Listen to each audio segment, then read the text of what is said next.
Hello, everyone. Welcome to What's Next Upper Elementary.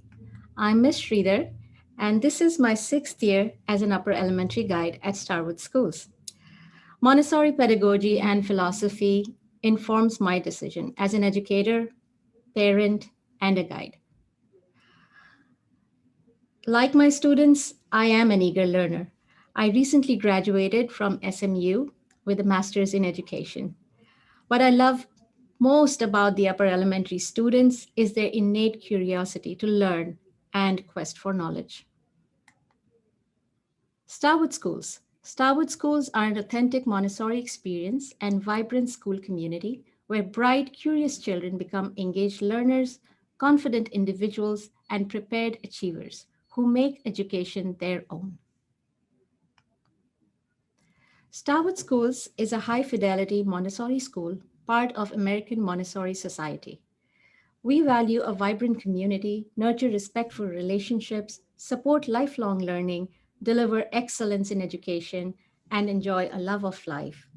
Viewing our What's Next series is a great way to understand a student's journey further when enrolled at Starwood Schools.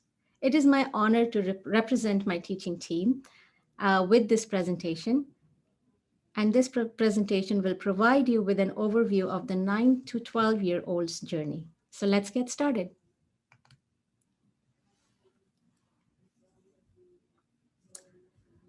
This quote by Dr. Montessori is inspirational because she believed that children deserve our utmost respect.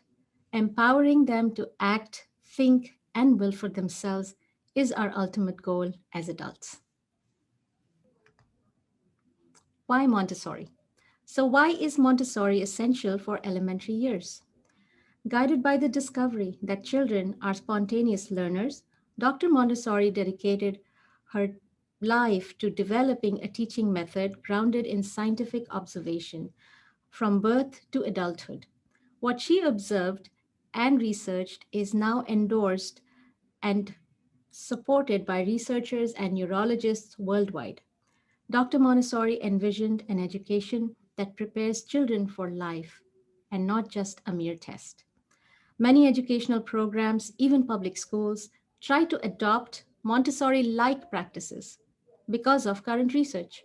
However, the outcomes are not the same for children. Why is that? To help answer this question, we must understand the physical, social, emotional, and cognitive needs of the 9 to 12-year-old.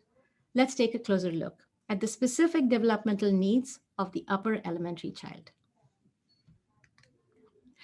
The four planes of development. The four planes of development is a holistic framework that describes the four distinct stages that a child goes through from infancy to adulthood. Each stage has its characteristics and sensitive periods. Sensitive periods are time frames when a child demonstrates mastery and readiness to learn specific skills as he or she moves towards the next plane. You will notice in this slide that the 9 to 12 child is in the second plane of development. The child in this plane is imaginative, social, and curious. Dr. Montessori stated that psychologically there is a decided change in personality. This is a period of acquisition of culture, and the secret of success is found to lie in the right use of imagination, stimulation of seeds of interest. A reasoning mind. It is also important to note that children in upper elementary are transitioning from concrete to abstraction. Physical order is not as essential to the child, but a strong moral sense of code and order occurs during this period. A reasoning mind is said to be developing. The pictures on this slide are representative of the children's desire to care for their environment, including their classroom pets.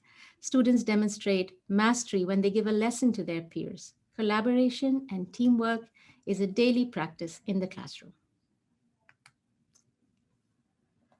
What are the cognitive needs and what is executive functioning?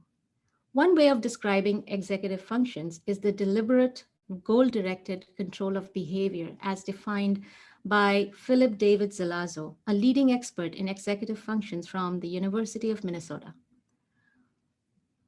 These executive functions are a set of processes that govern different aspects of how we think, feel, and behave.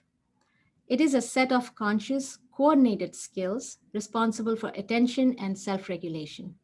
When we pause and think before we act, we are practicing our executive functioning skills. Reflecting on our actions is another way to practice executive functions and promote executive functions. In elementary years, the parts of the brain that support perception, memory, and emotion become increasingly interconnected. Allowing children to reflect on their actions and feelings is part of the Montessori environment and part of this child's journey. The Montessori environment offers children in the upper elementary level many such opportunities to stop, reflect, regulate, and act.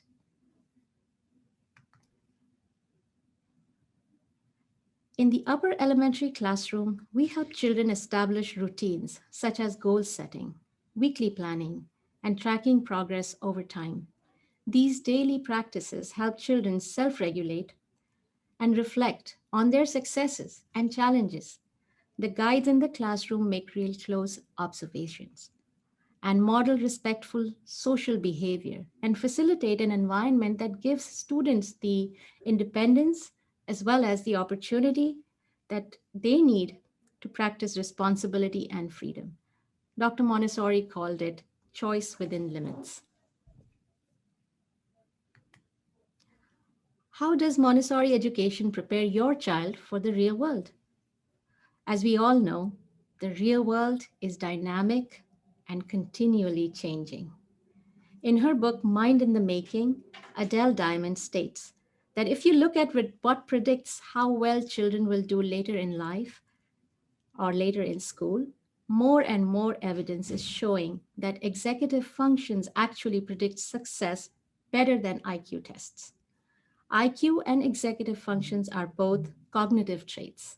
While IQ measures recalling what a child already knows, executive functions determines how the child applies their prior knowledge, how he thinks outside the box, and how she problem solves. In the upper elementary classroom, we provide children a self directed environment where they exercise executive functioning skills firsthand. Children learn through many iterations, find their own errors, and learn from them. Acquisition of these skills prepare them for a world beyond their classroom. A self directed environment is one that fosters intrinsic motivation, that encourages a child to take ownership of their learning. And that is one of the hallmarks of Montessori classroom. Prepared environment.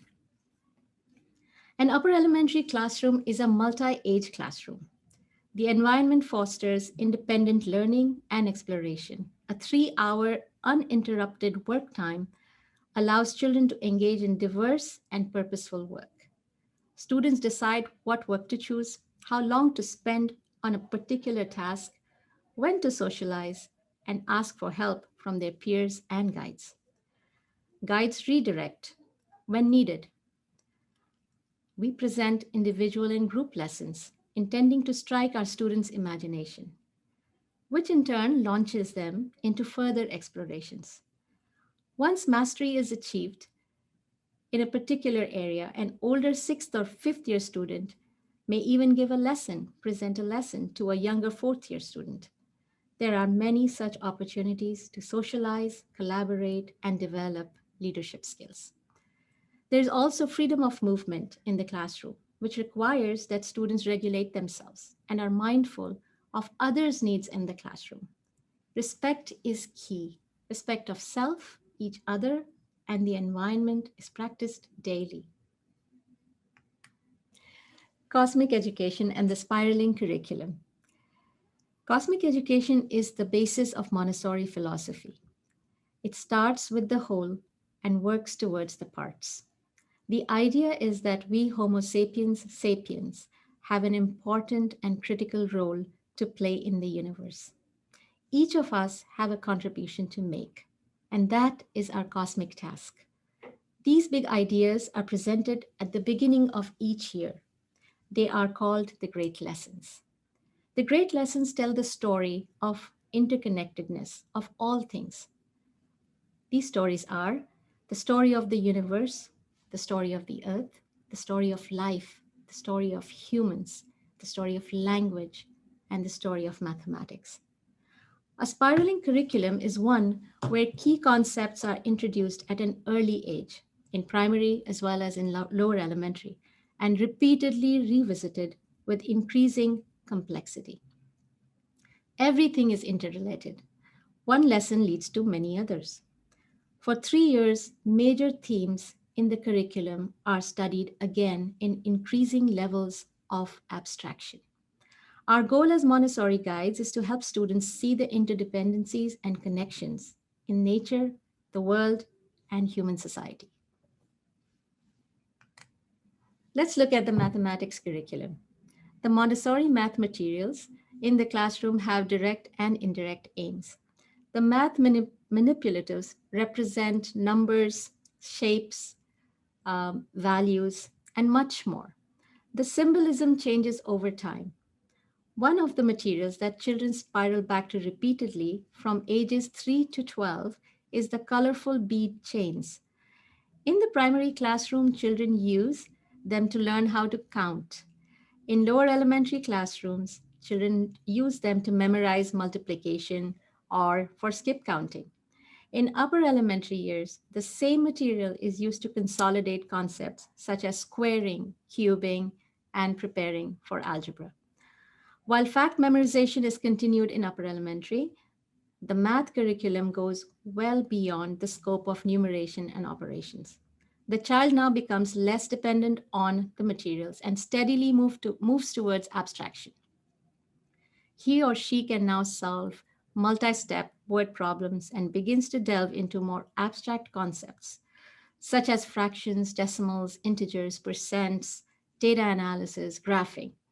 The study of mathematics also includes geometry. Montessori students are introduced to geometry at an early age. In primary ages, they learn about shapes. In the lower elementary years, they study lines and angles. In upper elementary, students learn to measure accurately, bisect angles. They explore the surface area, perimeter, and volume of all shapes and geometric solids.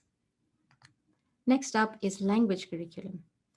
The upper elementary language curriculum builds on the foundational skills the children already acquired in primary and lower elementary. In elementary classroom, children are transitioning from learning to read to reading to learn. Building background knowledge, vocabulary, and reading texts in diverse genres for different purposes is very critical during these years. Students receive explicit instructions and practice in reading comprehension, spelling, and grammar. The writing lessons involve learning about the elements of writing: planning, drafting, sharing, evaluating, revising, editing, and publishing. The literature circles discussions launch children into close reading of texts and analysis of the text. These discussions are student led. Every student has a specific role to play in these discussions. A discussion director, for example, facilitates the meeting, asks questions. The vocabulary enricher shares new and unfamiliar words and their meanings. The literary luminary select passages that help them make meaning and go and read that text deeper. Artful artists draws a scene from the book, and progress checker evaluates and monitors participation. Cultural studies. The curriculum is an integrated study that includes history, geography, biology, physical science, and arts. The upper elementary cultural curriculum aims to take the students from story to study. The aim is to promote a global view of the world, where the children see themselves as part of something larger than themselves. Study of the universe, our solar system, and the earth lead to lessons on biosphere to atoms. These lessons on biomes and ecosystems exemplify our interdependence on each other, early humans, and ancient civilizations. Study inspires students to dive into self directed inquiry, research, and collaboration with peers. Students learn about engineering, design process, as well as collaborate with each other through hands on activities and engineering challenges. It is our aim that the graduating sixth year student is a self motivated individual, eager to learn, ask more questions, ready to make connections in the middle school and beyond. Let's look at learning outcomes and what it means. Learning outcomes are I can statements that describe the knowledge and skills a student should acquire by the end of their third year in the upper elementary classroom. Sixth year students have an important role as leaders in the classroom as well as in the school. Their final year is a culmination and a celebration of all their hard work and efforts. Measures of academic progress, MAP, is a computer adaptive growth assessment that is administered 3 times a year to monitor progress and growth over time in math as well as in reading. The MAP assessment is an essential tool that informs our instruction as guides and a practical life skills for students. Guides also make periodic observations. Personal instruction is provided, and they meet with the students periodically to help with goal setting, planning, and progress monitoring. Parent conferences are held twice a year.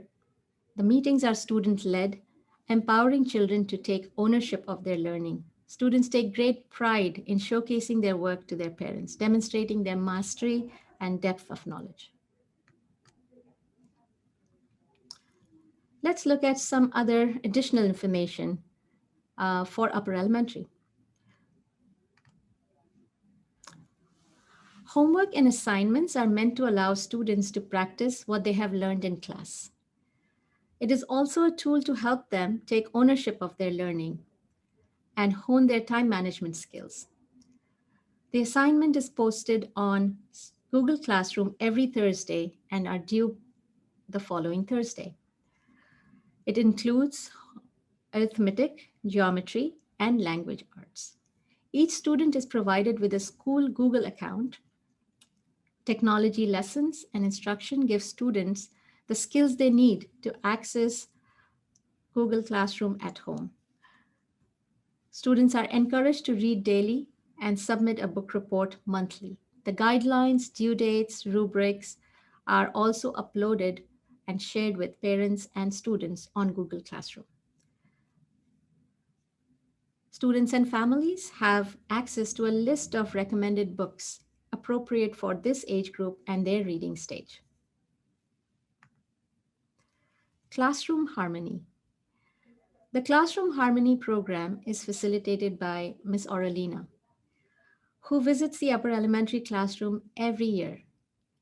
The purpose of this program is to provide children with the tools they need to help them resolve conflicts peacefully, to help them manage their emotions. Each visit focuses on a specific topic.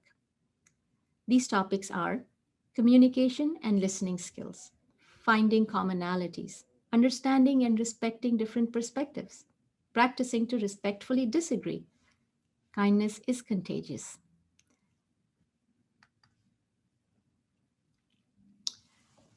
In her book, From Childhood to Adolescence, Dr. Montessori says, in the second period, the child needs wider boundaries for his or her social experiences. Events such as the Spelling Bee, National Geographic Bee, monthly announcements, recitals, and performances throughout the year are among the many leadership opportunities upper elementary children have to grow and go beyond the boundaries of their classroom. Finally, on behalf of my teaching team, I would like to end this presentation with a sincere thank you and appreciation for your time, support, and commitment to your child's growth and development. Have a wonderful day.